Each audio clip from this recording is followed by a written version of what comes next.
Cursed پاٹ ایک ایسا برتن جو لوگوں کی خواہشات پوری کرتا تھا۔ کبیر اور اینا اپنے 2 بیٹوں کے ساتھ گلی کے کونے والے مکان میں رہنے آئے۔ کرایہ کم ہونے کی وجہ سے انہیں یہ گھر مناسب لگا۔ کبیر کا بڑا بیٹا فیکٹری میں کام کرتا تھا اور اینا ایک لالچی عورت تھی۔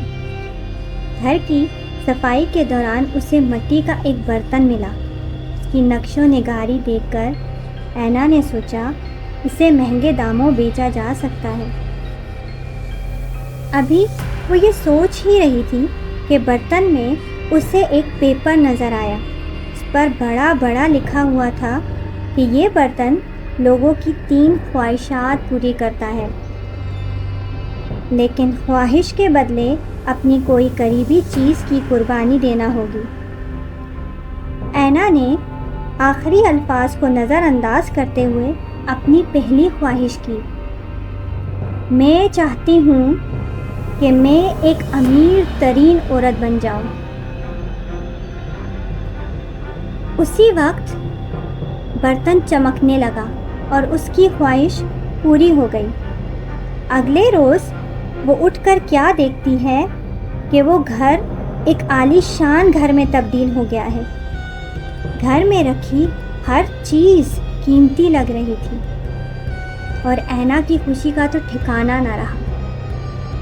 لیکن اسے کیا معلوم تھا یہ 2 پل کی خوشی اسے اتنا بڑا غم دینے والی ہے جس کا وہ کبھی سوچ بھی نہیں سکتی تھی۔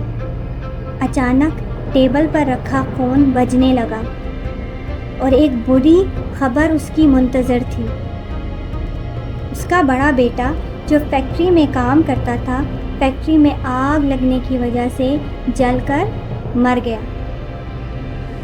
یہ ایسی خبر تھی جسے دونوں میاں بیوی برداشت نہیں کر پا رہے تھے۔